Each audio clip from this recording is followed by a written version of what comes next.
It's on for Grant now! Magic ball from Bergkamp to Patrick Vieira! Oh, would you believe it? Oh, right, what a way to get it! Fabulous solo goal by pierre-emerick.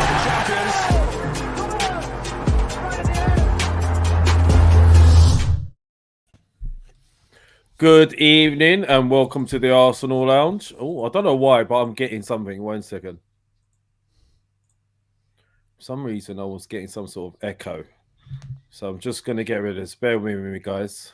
Is it because you're playing the show in the background? Is that why? There you go. That's exactly what it was. Yeah. I had another... Can we just get Shaheen back already? This is an awful start. You scored a first-minute own goal. Shaheen's going to be watching this laughing.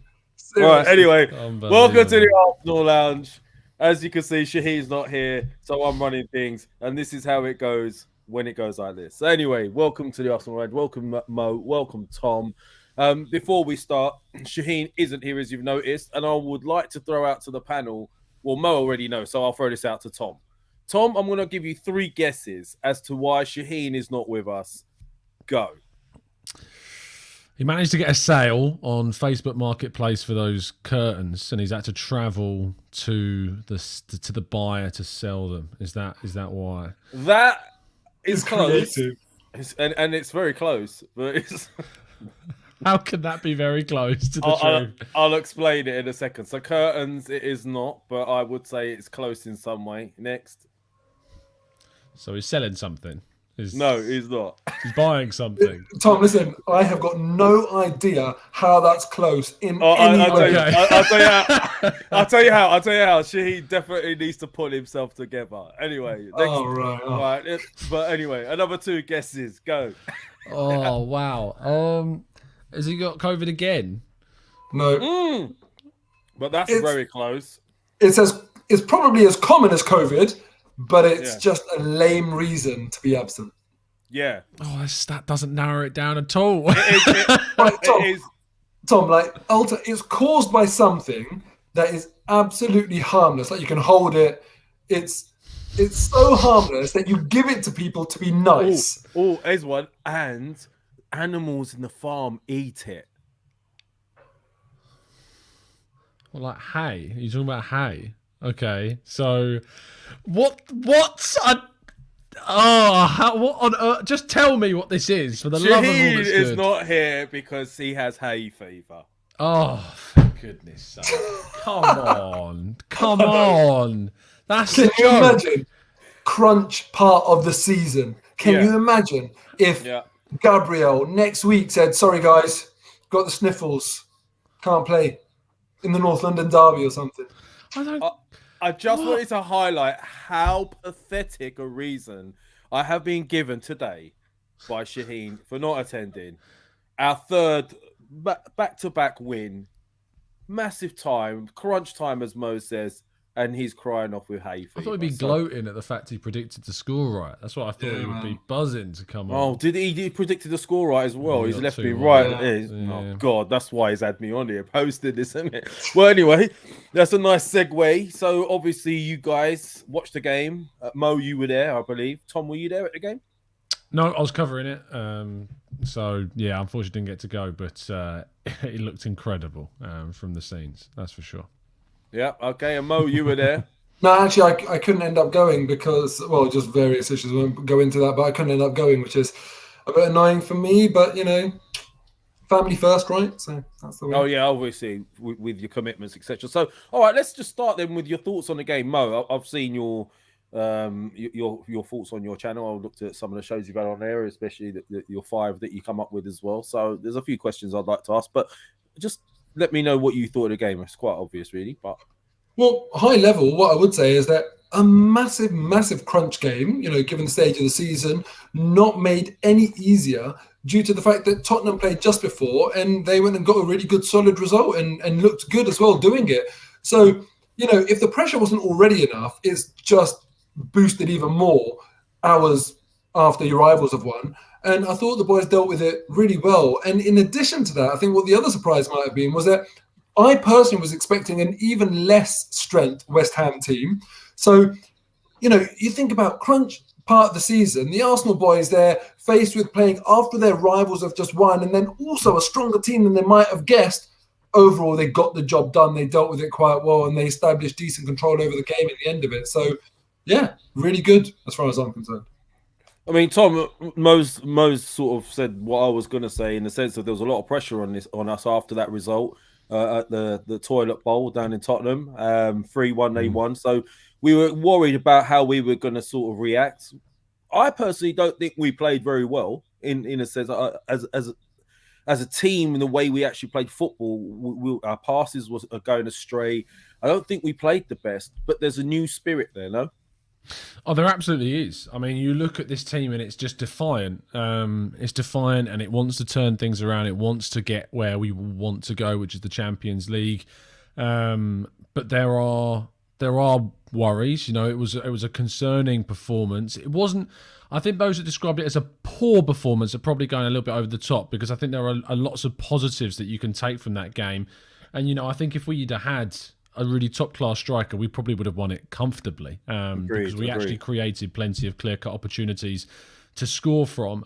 West Ham went stronger than I thought they were going to with their lineup. I didn't think they'd play as many of the starters as they risked, and they got nothing from it. So if that cost them energy in the game against Frankfurt, that could be their season ended in the space of a week, which would be pretty damning for West Ham. So we'd have to see how that turns out on Thursday night. But yeah, I was happy with the way in which we responded. I was happy that after conceding, you know, just before half-time, that we didn't collapse, because West Ham have won a hell of a lot of points from a losing position this season. I think they ranked first, in fact, for, you know, turning games around in the table. So the fact that we didn't allow them to build that momentum up, and we were really good at stifling them, I thought, in the second half and stopping clear-cut opportunities from happening.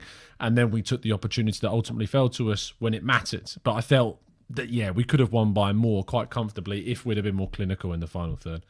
No, I agree with you. I mean, that's worryingly becoming a bit of a trend to say after each game we should have scored more goals, and we haven't done. That is a concern. But there's no doubt Eddie has given us a lot more energy up top. We're seeing a lot more from him than we would from the likes of Lacazette. But what I have noticed as well in general is I've noticed that teams, what West Ham have tried to do, they've tried to do what Palace have done against us when they beat us, which is they seem to stifle out the midfield and make us have to go long with our passes so that they get the possession back. And that was happening to us quite a bit. Odegaard being sort of isolated, but we seem to be getting through these games via set pieces and things like that. I saw that Mo was sort of congratulating the set piece specialist there. Nicolas, he's done a lot for us, Nicolas. That's right. He's not only stopping the goals against, but he's also making us I don't know if he's involved, but we seem to be a lot more dangerous at set pieces ourselves now. Gabriel is joint top centre-back, goal-scoring centre-back in the Premier League. I think with Southampton centre-back. Got as many goals as Lacazette this season, which kind of tells you something. Oh my God, you had to go there with this. Yeah, but I mean, look, we do seem to have some sort of a ruggedness there. We are doing well. Teams are trying to stifle our midfield. Where do you see us moving forward with the games coming? Because looking at it now, the performances that stood out, people were saying Holding. I did think he had a good game, but White had a bit of a dodgy hamstring. Would you guys put him back in over Holding, for example? 100% fit, he comes back in for sure. We know what our strongest team is, and I don't think we need to be distracted by one game. You know, the thing is as well with Holding, when we were 2-1 up and thinking, we just need to see this game out. I'm looking for Holding's brother on the bench. I think Holding is actually a really good defensive option for us to see a game out. And obviously when he's starting, he's not there as that option. So I would revert to type immediately. That's what we're more comfortable with, what we've been doing all season. I see no reason to change it. Yeah, fair enough. No, I just thought I'd ask that very quickly. But look, moving forward then, Tomiyasu's back as well. He seems to have a quite solid game for us. We've got xhaka in midfield with Elneny. That seems to be working for us. Some things are working for us. Spurs now have to go to Anfield and get something from Anfield. This is going to be very, very interesting now for me, because I think this weekend could make or break the entire season.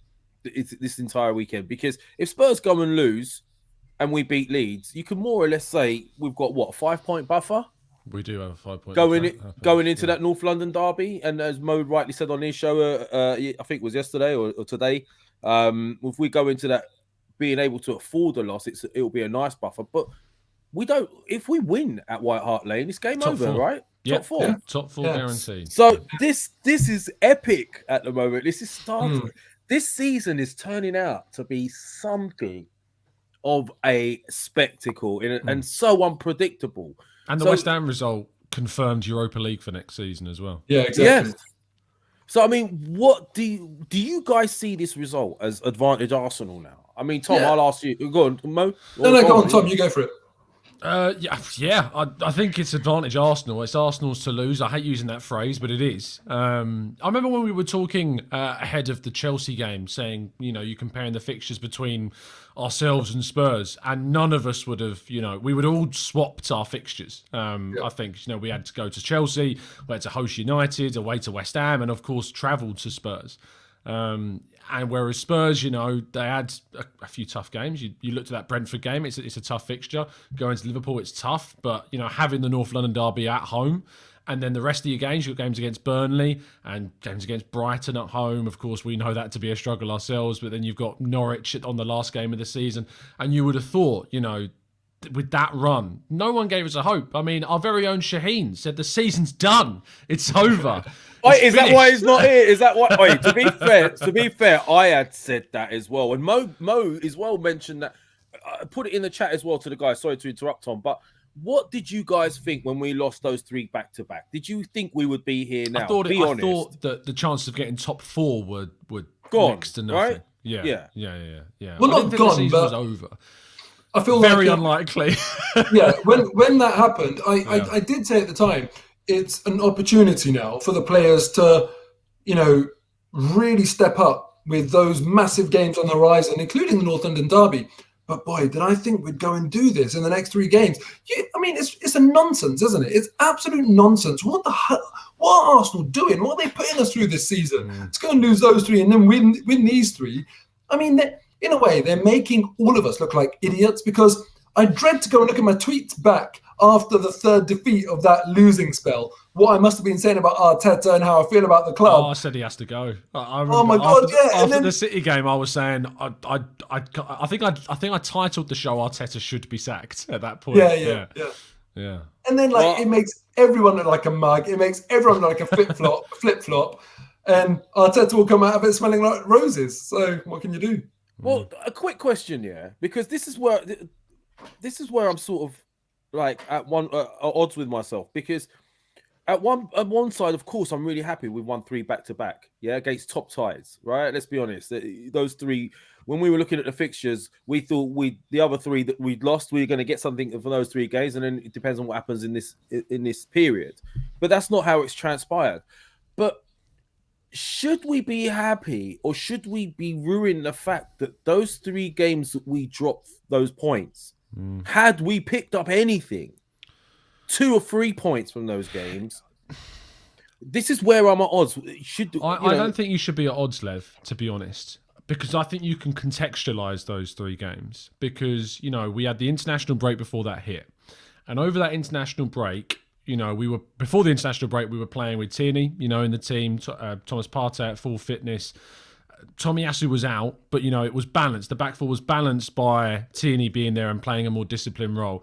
Go into Palace and suddenly you've got both your backup fullbacks playing, and Partey supposedly felt something, and then it was, during the game it exacerbated it to the point where, he's now out for the rest of the season.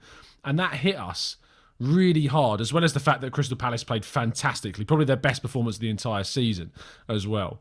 You then go into that Brighton game and we go 1-0 down after dominating. That was their first opportunity the entire game, and they went 1-0 up. And to be honest, I think we should have gone into the break at 1-1, because there was no reason why. It was a clear and obvious error for that offside, because they couldn't get a legitimate angle to rule out Martinelli's goal. So we should have gone in at 1-1. And I think if we go in at 1-1, we probably go on to win that game. And then the Southampton game, we've played those games a million times and won them. Games in which we've, dominated, created so many opportunities, and it's just one chance we've just dropped at the feet of Bednarek and scored. The difference is now that despite not having Tomiyasu, despite not having Tierney, despite not having Partey, we've gone to Chelsea Arteta's been brave, continued, with Nketiah, thrown El Neni in, made the decision to play El Neni over Lokonga, dropped him and brought him in, put Ben White at right back, could have continued with Cedric if he wanted to, but didn't, continued with Ben White, put Ben White in, and then that got that foundation, and that result was so big that it then continued into the United game, and then we've started to get that little bit of belief again and built that back. And if you'd have said, you could have easily seen us losing the games against Chelsea, United and West Ham before playing the games against Crystal Palace, Southampton and Brighton.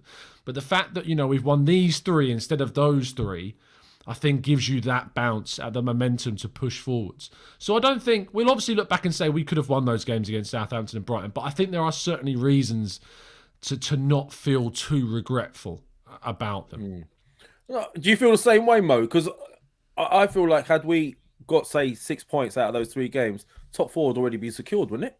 Yeah, but, I think it's too soon to feel regret. It'll only come to fruition, that regret, at the end of the season if we don't get top 4. Yeah. Where I would agree with you is that, let's say, for example, we were, as a result of those 3, now talking about qualifying for the Europa League. And then when you add those 9 points on, it's Champions League. But there's no actual incremental benefit to us. I know it sounds strange, but obviously I would rather have won those games. But had we won those games, at the end of the season, we'll look back on it and hopefully we'll say we're qualified for top 4, plus 9 points. Fine, we would have finished 3rd, not 4th. So the incremental benefit is not enough for me to really be pulling my hair out over it. Clearly, I want more consistency, even though I think Arsenal have been fairly consistent this year, as evidenced by our league position currently. But I want more consistency to get to that elite level. But you know what? Tom spoke about contextualizing it. I would contextualize it slightly differently, in that I look back at what I was saying mid-season, when things were going well, when sort of Arteta turned it around after his dodgy spell. I looked at the squad profile and I said, look, it's all good winning the 21st game of the league season, 22nd, 23rd, 24th, 25th. When you get to your 28th, your 30th, your 33rd, your 35th, that is the pressure that can see a young team come unstuck. Do you know what? In the middle of the season, it's more about talent. At the end of the season, it's about what's up here and also what's in your heart, like your bravery, your mental aptitude to deal with that pressure. And I really feared that a young team would struggle. There's a reason why your average squad profile isn't the same as Arsenal's, because there's benefits of getting youngsters. You get a longer sort of period with them together. You can afford to pay them less because they're not as established. If it made sense to do it, if that was the optimal squad profile, more teams would do it. There's a reason why Arsenal have got the youngest squad or the youngest starting 11 in the league on average. And that's because, number one, Arteta's a young manager. We've seen him struggle with some bigger personalities that are potentially, stronger egos and maybe think that they've done too much in the game to buy into him. As Aubameyang, for example, could be examples of that. And then also, Arsenal don't necessarily have the budget that other teams have, where you can go and pay a 25-man squad 100 grand a week. We need to have players that are on those different earning profiles. As a result of that, we've got this younger squad, and I really did think to myself, when it comes to it and they cave to that pressure and drop points, you have to remember that. Don't go hard on them because they are a young squad. They have never, ever been in this position, manager and players, where they have had anything to play for at this stage of the season. It's been 8th place finishes. And I think you have to appreciate that. When they lost those 3, that's what was in my mind. And I thought they're not going to be able to turn this around. That was honestly what I thought because of their young nature. Now, in hindsight, when I look at it and I think, well, how were they able to turn it around? I think to myself, maybe it's all pressure related, because at that point, after the international break, it's like when a penalty taker has his penalty delayed. You've had so much time to think about it. I think that's what the international break did for us. We were playing really, really well, playing naturally, free of any fear. And then the international break hit. We've come back and that expectation has been festering and it got the better of them. Then it almost became like we've got nothing to lose. We might just go out there and enjoy ourselves and see what happens. And we were helped with the Azpilicueta era with Varane and Telles air kicking the ball, and we got off to good starts in a couple of these games. We were helped by that, but the boys have responded really well. So I'm actually really, really proud of this very young team where our attacking leader is Bukayo Saka, for God's sake, who's just equaled the same number of goals and assists as Kevin De Bruyne. These are the levels that they're reaching. This is how well they're dealing with the pressure. They deserve immense credit for me. But now it could come back like a yo-yo. Now again, they're in the lead, right? So that North London derby, I do hope they're going to beat Leeds at home. I hope the pressure won't hit them like it did with Brighton. But that North London derby, again, the pressure could tell. And I'm looking at these fixtures now, Newcastle away. All of a sudden, that doesn't seem like as easy of a game as it did when we were looking at it during the international break. And then I look at Everton at home, could be fighting for survival because of what Burnley are doing. I was really hoping Burnley would just be relegated and we wouldn't have to worry about that. So there will be that pressure that will return, but the belief has returned in this team. I was going to mention that. I was actually going to mention that these games at the lower end now, they're becoming pivotal, and Everton look like they're up for it yesterday. Leeds will be coming knowing that they've got to get something out of that game as well against us. So it's not done and dusted. It's not as easy as we believe, I'm sure. Tom? No, to be honest, I think it's a joke how, when you think of the context of this season, where we are with the team that we have, with the squad that we have. I think that the fact that, Antonio Conte took over in November, 2 points behind Arsenal. Arsenal have since, through our own fault, not signed anyone in January, made the squad worse through our own fault in January. Spurs have strengthened with Kulusevski and Bentancur, and yet 5 months later, they're still 2 points behind us. We've maintained that gap. And we're 3 points behind a Chelsea team under Thomas Tuchel that spent 100 million on Lukaku, that had spent 200 plus million on the year before. And this team, the youngest team in the Premier League, is 3 points behind them after 34 games. That's ridiculous. Yeah. The fact that we've got to this stage in the season. When you think about it, and a Man United team as well that we all talk about, they're underperformed and all this. And to be honest, I do find it's frustrating, the amount of people that bring up that, but Spurs have been poor, or United have been so bloody what? We've still got to be decent to get where we are. Like they don't give you points. You've got to earn the points. Them being bad doesn't negate the fact that you've got games to win as well. And we're on course to achieve a points tally that falls in line with plenty of other sides that have achieved top 4 in previous seasons. So it's not like we've got 60 points and got top 4. No, we're on course to get a points tally that would get you into the top 4 in most of the previous seasons. And let's not forget who we played as well. It's Chelsea, Man United, West Ham. I mean, Maximus is in there saying we play one game a week. So look at the size of the squads. We haven't got a Euro. But wait. Loads of other teams play one game a week. Loads of other teams do that. And we're the ones that have got 70. Tottenham got dumped out of European competition very early. They've been playing one game a week, So the fact of the matter is, I'm really glad you mentioned that, Tom, because when you compare it season across season and you look at our points tally, it's 38 games. You can't argue with it. We deserve that top 4 if we get that points tally. Like you see Max in the chat there saying we play. Why do you think there's this rhetoric to try and undermine what we've done this season? I don't know. You're so right. That's a good way of putting it, Tom, because it's almost like some fans, they can't stand the fact that if we do well. And Mo was talking about all the celebration pillies coming out and all of that. Let's be honest. On one side, Chris Sutton is turning around and saying, "Oh, it's okay. Fans should, teams should be able to celebrate." And then the minute we go and win, someone else is out moaning, and our own fans do it. Why? But I'd like to ask Maximus. We can't answer it on behalf of Maximus. So Maximus, tell us, why is it that you feel compelled to mention the one game a week and almost kind of like take away from what we're achieving? I'm just curious. You're entitled to do it. You may have a really valid point. I'm just curious what your motivations are. No, it's not just that. There's a lot of things being said, as to we're lucky and this, that, and the other and whatever. But I don't understand. We should be happy where we're at. Now, you mentioned, Tom, Chelsea. Is there a chance as well that Chelsea could slip into that top 4 battle with us and Spurs? Because let's be honest, their form right now is poor. Aspicul, whatever his name is, Dave. They call him Dave. Now I know why they call him Dave. Yeah. Another mistake yesterday. They don't look great, do they? Could they end up 5th and we end up 3rd and 4th? It's going to take a lot for that to happen because their goal difference is so superior to ours. They've got a goal difference of 39, whereas ours is 13. So it's extra. It's basically it's an extra point. Basically, is what it is. Yeah.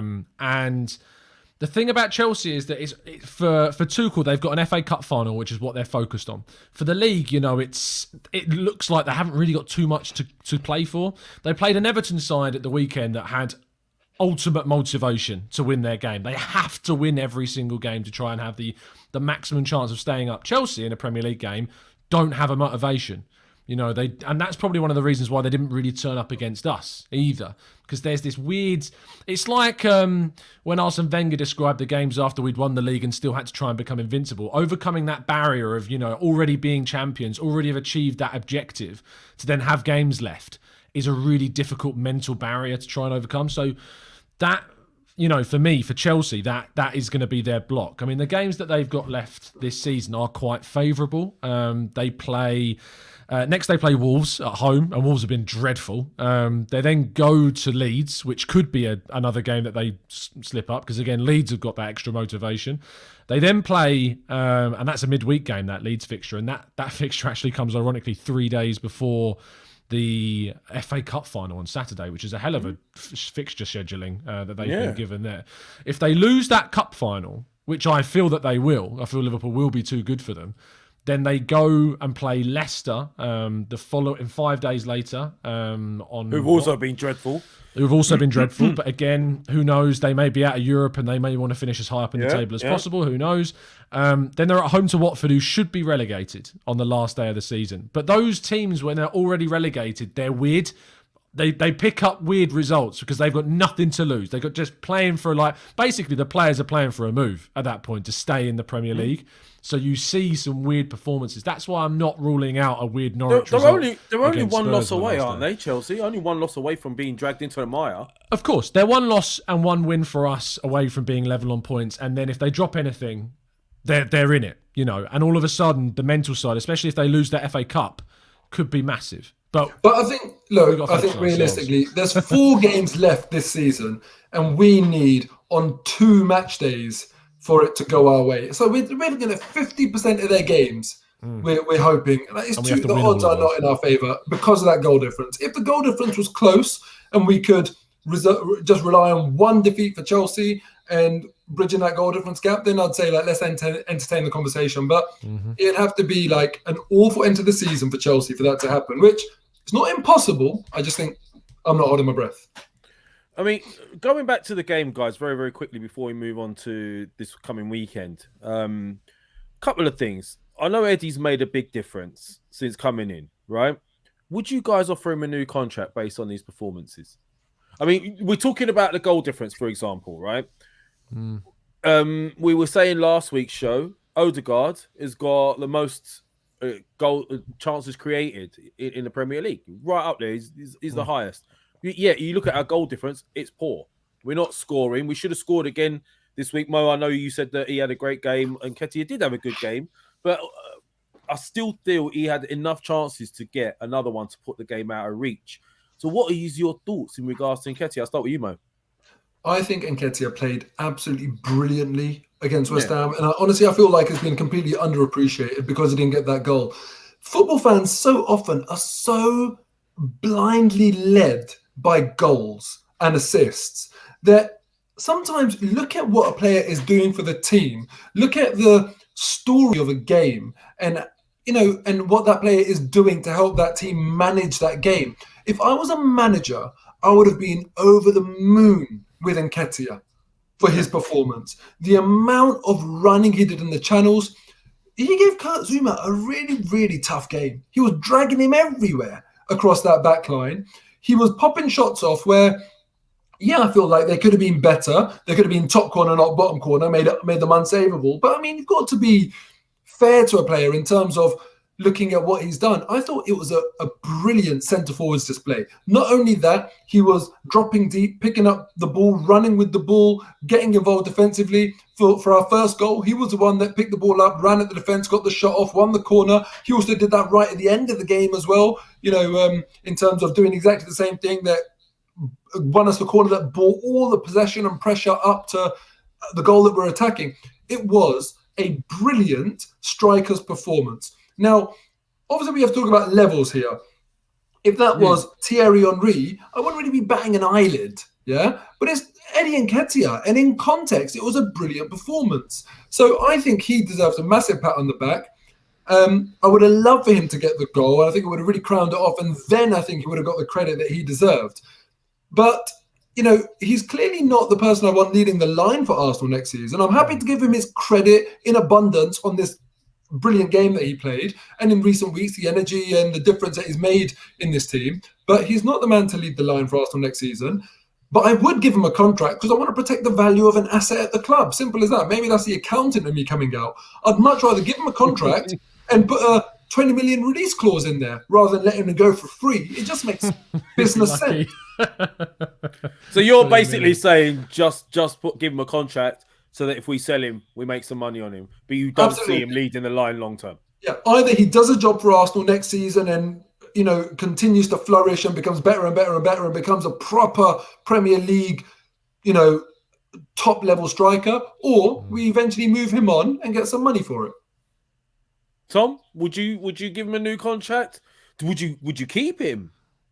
It would need certain things, certain guarantees. It would need to not affect what we do in the summer. If renewing Nketiah means we only sign one forward instead of two, then no, thank you. Because, you know, we need to be pushing to try and upgrade upon what we have. Eddie Nketiah is not going to be a player that gets Arsenal to where we want to go. And that should be the barometer of whether you keep a player or not. And I think there are contexts around it. I think, you know, depends on availability of players and the position that you're trying to sign. It depends upon what that player brings to the team outside of just their on-field, you know, performances. And I think there's an argument about Mohamed El-Neni that's starting to grow towards the end of this season about maybe giving him a 1-year extension, because, you know, having a player that's that comfortable being a utility player, that comfortable being someone that can give you depth.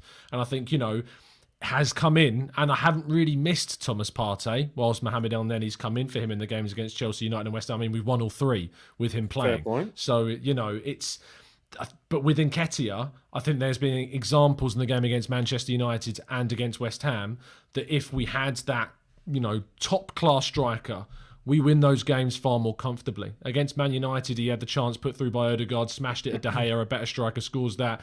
He's had multiple chances against West Ham that I think a better striker either forces better saves or harder saves from a Fabianski or scores chances. Yeah, the one from El-Neni's pass, he should have scored. On the left-hand side, the one what that he a pass, by the way. What a pass that was. And there was another pass played to him that he took on his left foot and fired wildly over the, you know, a better player is going to be so much more clinical in that moment. So, but I think Mo's right in terms of looking at things in the long term about how we manage players. Like, we can't let these talents, and he still is a talent that would have been worth a fee. I mean, we accepted a 10 million approximate bid from Palace in the summer, and it was only because he couldn't agree personal terms that we couldn't get that deal done. So we've missed out on another transfer fee. And we need to look at the players coming back like Nelson, Maitland-Niles, and not make that same mistake whilst they've still got length left on their contract. And it makes it worse while he's on form now because everyone's going to want him. And if we had a contract for him, we could have had a good bargaining point now. But look, we were talking about what people are saying in the chats, and Mo, this will probably interest you as well. True Gunners TV. I think this is Brandon. How you doing, bro? Thanks for the support. What makes you think getting top four is going to be anything more than what it was under Wenger? We qualified for 22 years and never tried to compete. And he's obviously same owners running this process. So, I mean, look, there you go. Even though we are getting top four, for some, it is pointless. Mo, do you want to comment on that? Well, he's asked me what makes me think it'll be any different. I'm not suggesting it will be any different, in all honesty. I don't think that it will be. I mean, because what he's saying there is that we competed for 20 years and never won it. What's going to be different? Do I think we're going to win it? No. So the answer is I think it will be the same. But it's a journey, isn't it? If that is our goal, if that is our end goal, to win the Champions League and to win Premier Leagues, it's certainly going to be helped by 40, 50, 60 million, however much we earn from Champions League going into the team, and then also the attraction for players to join a Champions League team and everything like that. More money equals better players equals more chance of success. So it's not that I want to be in the competition for the sake of it. Any logical person can see how these things link in with one another. And even though I don't think we're going to win it, that doesn't stop you trying. It doesn't stop you striving every single year. If we apply, and I'm not suggesting that True Gunners TV is suggesting that we don't try. He's asking a question, what makes you think it'll be different? I'll take it on face value. But if anyone was to say, what's the point of being in Champions League, which I do hear some people say, because we're not going to win it. If you were to apply that in your day-to-day lives, I just wonder, like, what you start giving up on. What is your ambition in life? And, how lowly do you want to set your ambitions in order to guarantee you will achieve them? A lot of the ambitions I have in my personal life, I have to struggle and strive to get there. There's no guarantee that I'll do it, but that's part of having some high ambition. If Arsenal want to just take the view of don't take part in competitions that you don't think you're going to win, right, fine. Should we drop into the Championship then? I mean, that way of thinking doesn't make sense to me. I can't really understand why fans think like that. He's followed it up with True Gunners TV face again.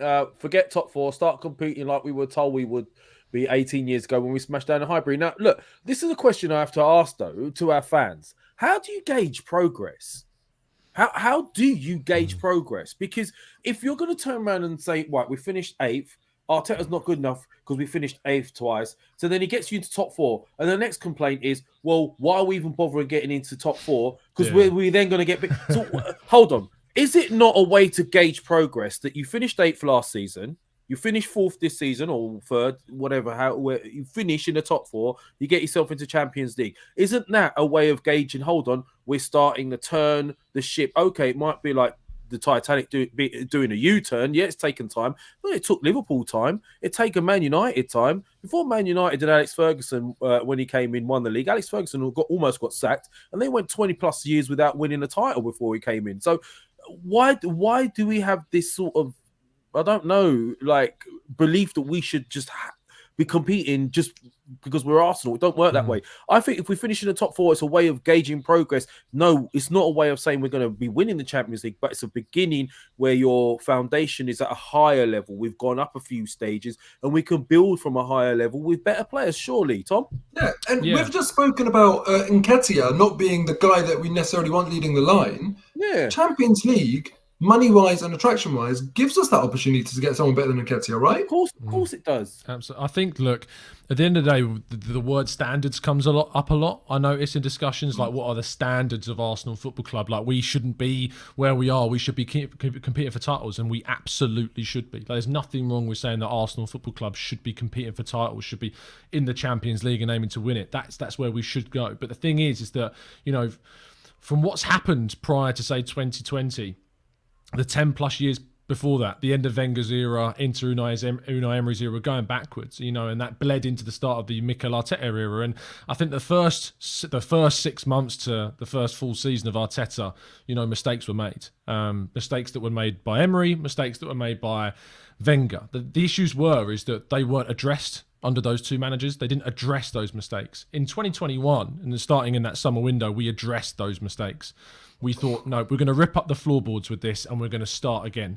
We're going to have a massive overhaul, because the only way in which we get Arsenal back to where it is if by weeding out, the weak-minded mentalities, the broken players, the broken commitments that were there, the rhetoric behind the scenes.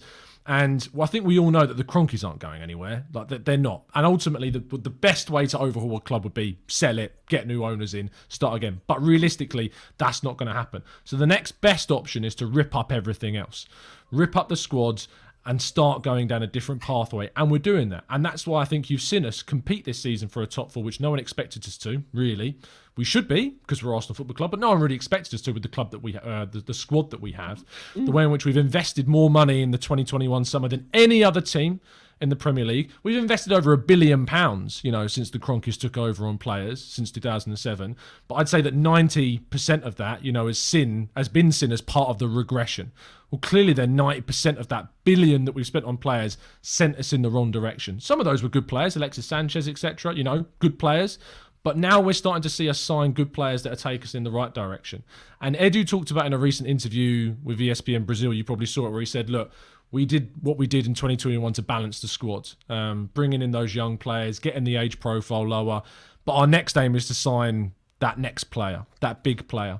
And the summer of 2022 is where we find out whether or not that's a load of BS or if they're genuinely serious about what we want to do. If we go out and we sign a Gabriel Jesus, if we go out and sign a world-class central midfielder and another world-class forward, that's the difference. You know, we need to see that progression, and that is done by showing the commitment and the intensity and the commitment, you know, in that transfer window to show that we're moving towards what we want to see this club doing. True Gun has come back again. He's got a lot to say on this subject. Spent £45 getting his views across. This is a commitment. I don't know what to say. You're right, Lev. Just because we are Arsenal doesn't give us a divine right there. That's right. But they knocked down that stadium. We haven't competed since. I agree with you on that. 100%. How much more patient can the fan base be? I agree, but we're here now. And look, this is where I'm going to say. No, I've had a little think about this. And look, if we do get top four, we get top four despite knowing that we have areas that need addressing. Right? We know we need another centre back. We know we need better quality midfielders, and we know we need a couple of strikers. So if you're telling me that we achieve top four, knowing that we can improve dramatically in certain areas, what's going to happen once you get Champions League? You'll be able to address those areas, and you'll be even better, and you'll be competing top four and then some. So I don't know why are we complaining? I just don't get it. I don't know. Anyway, some people just are never happy. But look, very quickly, we're going to push on to the game this weekend. But can I ask you a question before? Yeah, go on. I just want to get a very quick opinion on both of you about the Ramsdale Jared Bowen incident in the 52nd minute of the game. How do you see it? Did the ref get it right?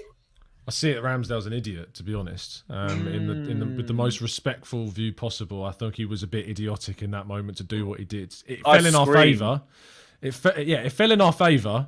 But I genuinely thought when the ref was pulling a card out, I thought it was a red card for Ramsdale. I think it would have been wrong because, you know, Bowen had kicked the ball off of play. It wasn't a clear goal scoring opportunity, but he risked that decision. And I don't agree with Souness saying that was still a foul because he did dive, but he had to dive and he probably should have taken the challenge and got, you know, a free kick and a yellow card to Ramsdale in that moment. But Ramsdale Tom, was a fool. If you just look at what Ramsdale did and you forget about what Bowen did, about his touch or whatever, what Ramsdale did, that is not how you challenge in football. No, that is up. Imagine just watching that alone, no one else on the pitch. You'd probably laugh. You'd be like, oh God, what a ridiculous challenge. So if it did make contact, you'd probably break someone's leg. And then it makes you think you can start going around attempting kung fu kicks to put people off now. Do you know what I mean? Yeah. And effectively that's what Ramsdale did.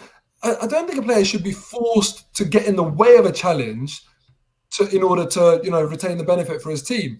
So I almost kind of feel like, I don't know exactly what the rules are on that, but if the referee got it right based on the rules need changing because then it incentivizes people just like basically saying that I'm going to go in with the most reckless challenge possible, so bad that you'll have to bottle it and get out of the way because if you don't, you're going to be unconscious or something. You know, it's a silly kind of like example that I'm taking to the nth degree. But do you get my point there, Lev, Tom? I get your point. I personally, when I first saw it, I thought, because obviously I didn't get the close up when it happened in real time. I thought it's a foul. It'll get a yellow because there was another player coming around. I think it was Xhaka that was covering. So it wasn't last man. So for me, I thought maybe it'll get a yellow and that'll be it. It was, but Lev, I'm not talking about last man. I'm talking about reckless and out of control. No. But when I saw the footage after, I didn't really look at the footage the way I did. But then again, Mo, we were owed one or two because previous games it happened to us and no one did anything. So, I mean, maybe we got lucky. It was Ramsdale. He's one of the more likeable guys, and maybe the ref didn't want to do anything to him. I don't know, but we did get away with it, maybe. If Xhaka does that, he's off. We're going to use that. Yeah, even the goalkeeper. Yeah. If we went down to 10 men and then Xhaka had to go in goal, and then he done that foul. Yeah. Wayne, thank you for your support, bro. Always supporting us. Thank you, Wayne Sage. Some fans don't fully understand the nature of football. It's, I think, cyclical. Oh, cyclical. Okay. Nobody understood this better than Fergie, who consistently renewed his squad every few years. And that was right. He did.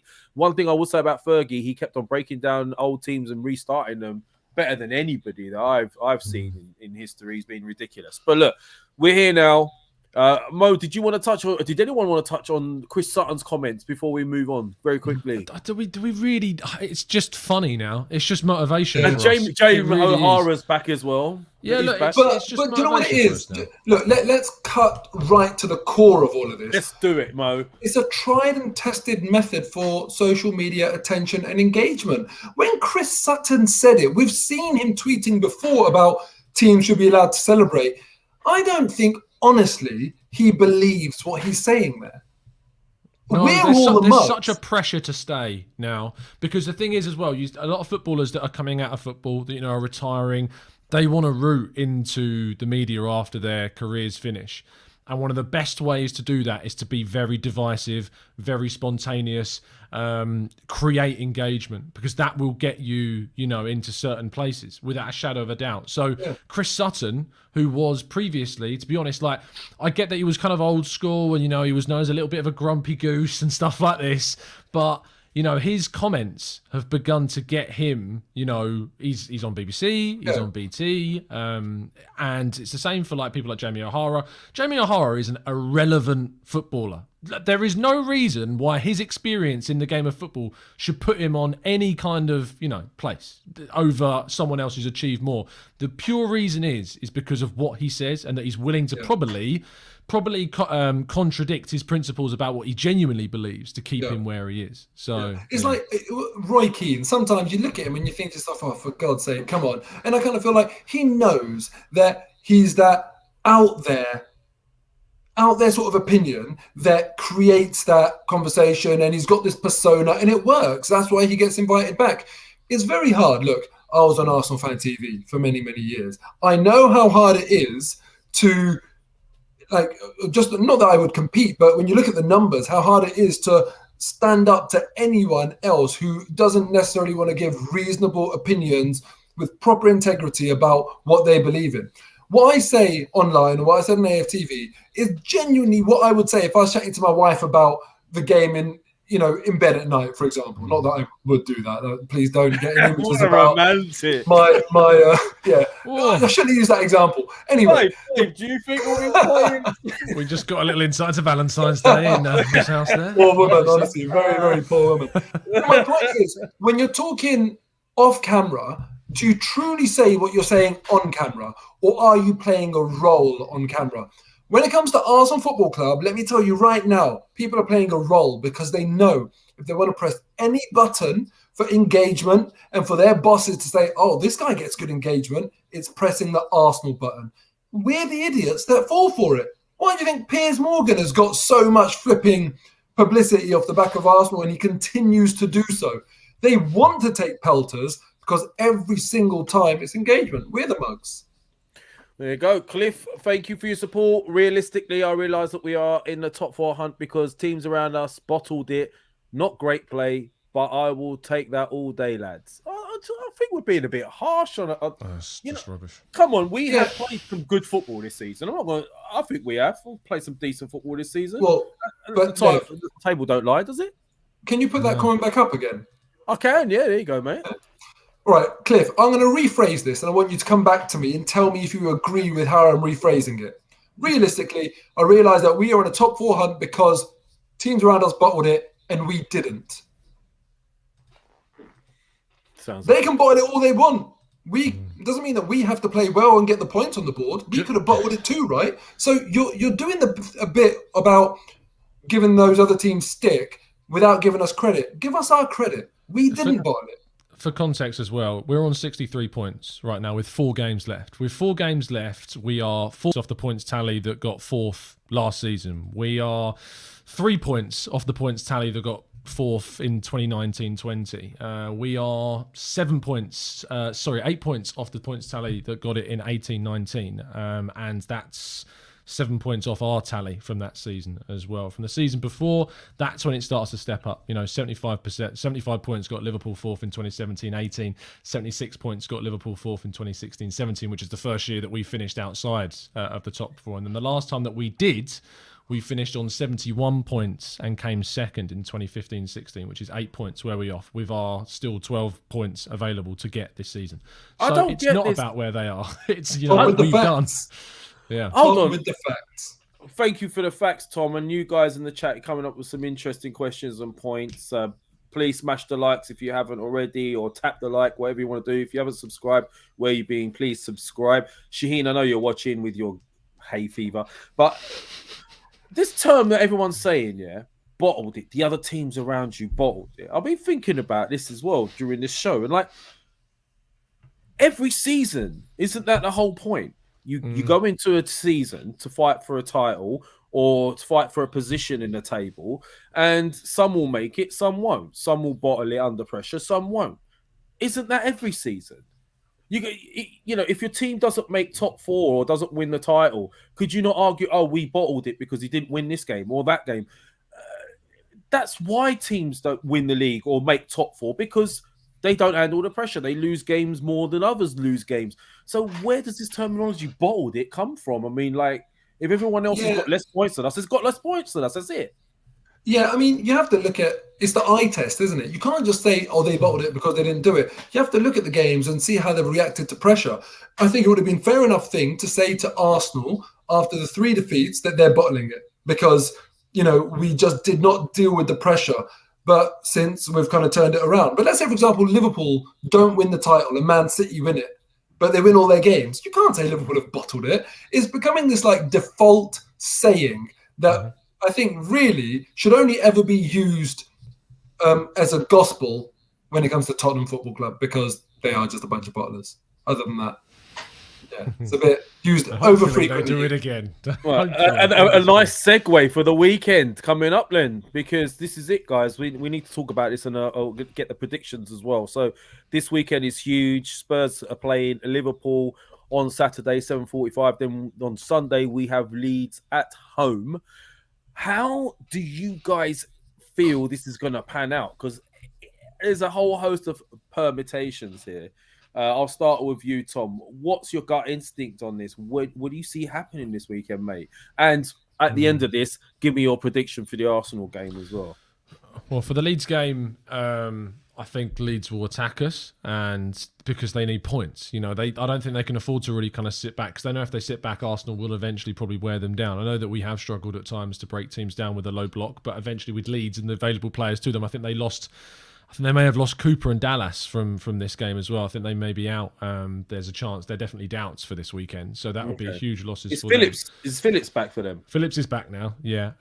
So he'll be there. But they're still a team that leak goals. They leaked 4 against Man City at the weekend. And that was after Jesse Marsch saying they're going to go for it. And what's happened? They've not scored any and they've conceded 4. So you'd hope that we'd have enough to beat Leeds at home. We've already beaten them twice this season in the Cup and then away from home very comfortably. Yes, they had a pretty weak side when we played them there. Still got to score the goals, and we managed to go away from home and do that. The Liverpool-Spurs game is really, it's not a given that Liverpool win that, because Liverpool, specifically but Spurs, they need to win it. Yeah, absolutely they do. So there's the motivation for them to win it. The thing with Spurs is they are the perfect side to get points from Liverpool and City. And that's why you see them pick up points, because they are the best counter-attacking team in the league, without question. So that when Liverpool overcommit and when City overcommit, the quick turnarounds, Conte's been great in instigating this system where as soon as the ball is turned over, long ball to Son or long ball to Kane, and then either one of them flicks through either one of them.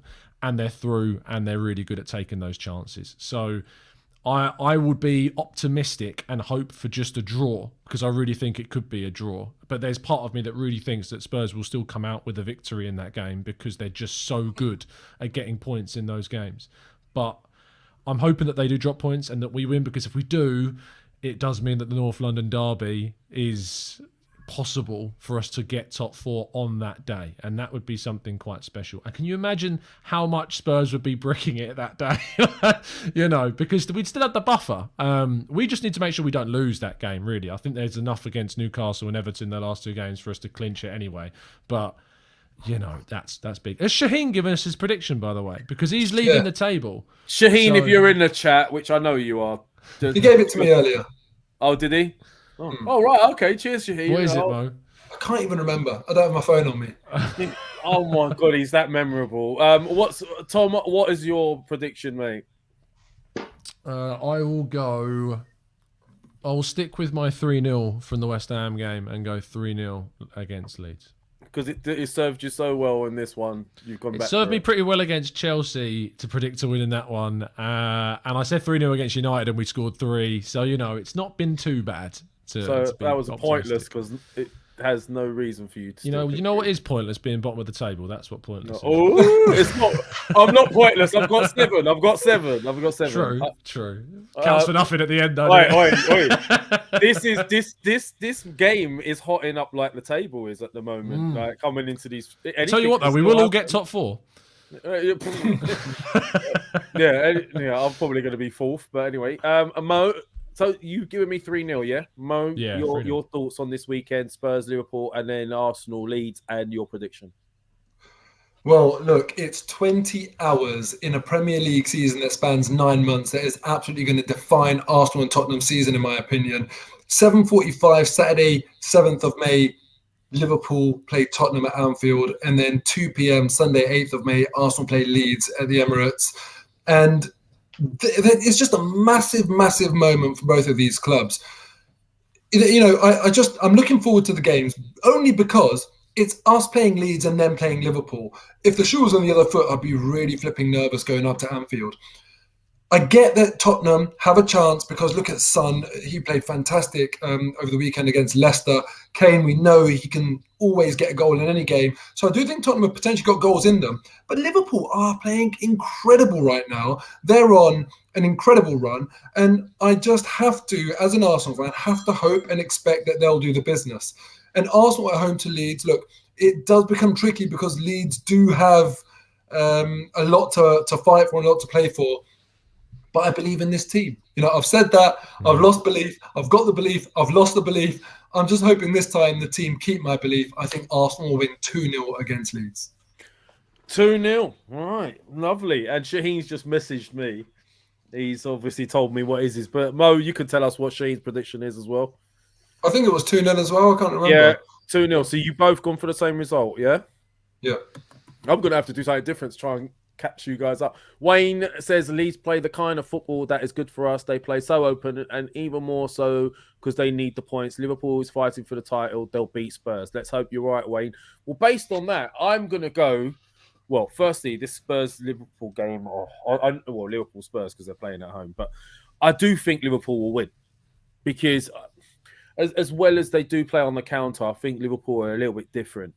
I don't think... I know City, for example, Spurs do well against City, but I think Liverpool's defence with De Bruyne, with Van Dijk at the back and Robertson and Trent Alexander, I think they'll have enough to keep an eye on things and push Liverpool back, Spurs back enough. I'm just hoping anyway. But you are right; they are capable of getting a result at Anfield. Hopefully, they'll drop a few points. The Leeds game for us, I see us winning that game because you're right. Leeds do have to come out, meaning they're going to leave opportunities for us in behind to get in, to counter them as well. I see us winning. I'm going to have to go for a different result to try and catch up with you boys. So I'm going to go 3-1 Arsenal. I see Leeds maybe nicking a goal because. My concern is every time we score, we seem to concede after about 10 minutes. Yeah, that is one bugbear of mine right now. That's a real sign of a young team, that is. Yeah, every time we... So I could see us maybe conceding, so hopefully it's a 3-1 win and I'll catch you boys up. And Mo, can you please give me a breakdown on what the points are on this thing at the moment? I'm on a different laptop, so I can't. All I know for sure, is an absolute guarantee that is that's the accountant's laptop. Since the start of time has been true, and it just seems like would be true forever and ever and ever. I know for sure, you are bottom of the table, mate. No, wait, hold on a minute, right? But I think I'm only 1 point behind, aren't Still I? bottom. I think it's 2 points. No, it's one. You're still bottom, one, mate. It was one last Last. week, and we've all gone for Arsenal win last week. Yeah, you're we've still all bottom. all right, okay. Wait, all that matters is where I am on the final day. That's all that matters.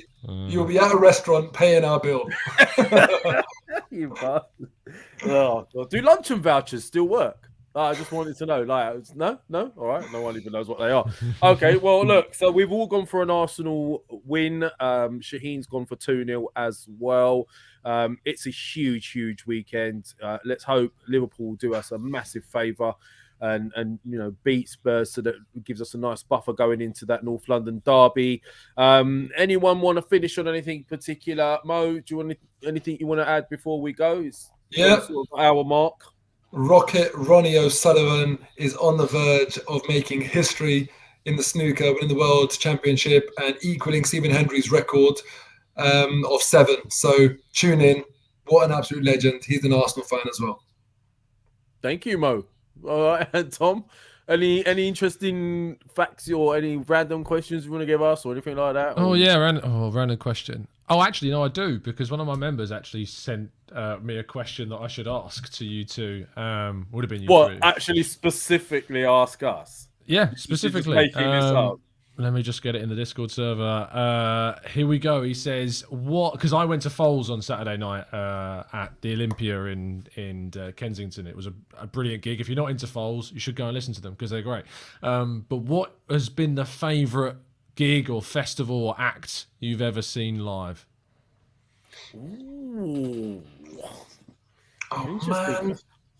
Come on, Mo. I'm sure you got loads. What have I been to?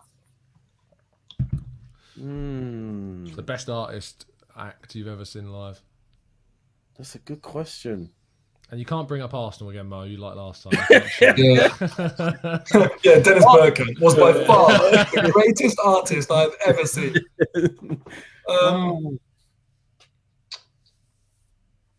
you know what? I'm not into live music. Do you not go see music at all? No, I'm just like, like the thing is, because for me, I compare it. Sorry, I come back to football, but I compare it to football. Like, do I want to spend like 80 quid listening to someone sing when I could go watch Arsenal play football? Like, there's very few vocalists that I look at that I think, I'd love to hear what you sound like unfiltered. Can I put a spin on this then, Mo? All right, if you could go and see someone, then it would have been Michael Jackson for me. Oh. And I had tickets for his tour. This Is It tour. Yeah, the This Is It tour, and I was gutted, absolutely gutted. I would have loved to someone like him, someone that iconic and that talented. I'd be like, yeah, but especially like a lot of them that you're in the O2. There's 10,000. God knows how many people. You're 1,000,000 miles away. It's all coming out of speakers anyway. Well, I'm not. Got to get in amongst it, mate. That's what you got. Yeah. Fair enough. Yeah. Well, do you know what? I did go and watch. Shout out, People Just Do Nothing. I did go and watch MC Grinder and Corrupt FM. I find a couple of years ago. That was brilliant fun. So yeah, that's it. I'm gonna go from Michael Jackson to Corrupt FM. That is quite the turnaround. So Mo would have gone to see Michael Jackson if he was alive. He's not, unfortunately. So at the end of the day, I mean, look, I don't really go to concerts. I've got to be honest with you, Tom, because I was more into the DJing scene, so I'd go to a lot of festivals and stuff. Yeah, so, same. Yeah, same. I'm more drum and bass, so that's usually my thing. But I was a hard house and trance DJ, and I've done Ibiza for 2 years and all sorts. So I was mixing it up with those type of people, But I have recently been to a concert with my daughter, and when I saw Loki. I went there. And it was emotional on lots of different levels for many different reasons. So for me, that's probably most recently the one I enjoyed the most. Nice. Good stuff. There's your And Tom, yours? Favourite ever? Favourite. I mean, to be honest, Foles on Saturday were insanely good. Like, insanely good. But favourite ever, there's a a place in Canada Water called Printworks in London, if you know it. Oh yeah, of course. Brilliant venue, and seeing Sub Focus, who's a big drum and bass act, was amazing. Just like the venue, the lights, the show was insane. I'll send you some videos later. It was mad. Printworks, same people that owned Drum Sheds, wasn't it, or ran Drum Shed? I think so. Yeah, in Manchester. No, you got drum sheds. You had the drum sheds in London not long ago. London. Oh, yeah, got the ones in Manchester as well. Yeah. Talking of music, guys, hopefully Mo's got a new next album week- coming out. hopefully next week we can talk about how good North London Forever sounds in the stadium. There's Fingers a lot of crossed. hype about this. I mean, how A lot do of you hype, feel about this? But let's save that for next week, where hopefully we've managed to get it going at the ground, because I think it'd be fantastic. And also to hear Shaheen's extremely broad and ridiculous intellect when it comes to music. I would like to hear his opinion on that as well. So we look forward to that. Let us know in the chats if you want that being sung at the Emirates moving forward. Also, let us know what you think the results are going to be this weekend. If you think Liverpool are going to beat Spurs as well, and what your result for Arsenal Leeds is. You know where you can find Mo. You can find him on Mo Hyder TV. So just go and find him there. Tom at Gooner Talk TV. He's got it advertised. You can see him anytime you want. 8 o'clock every morning whilst you're having a shave or doing your 3 S's in the morning. We'll leave that to you. And that's about Mo's face. Honestly. That's about it for us here. So look, 3 back-to-back positive shows. Long may it continue. Long may Sheen's health situation continue, because this show goes a lot smoother without him. But that's it, really, apart from the intros, obviously. But that's it, guys. Thank you very much for joining us. This has been the Arsenal Lounge. That's Tom. That's Mo. Peace out. See you later. I'll find this banner thing. No, I won't. Let's just switch it off. Go.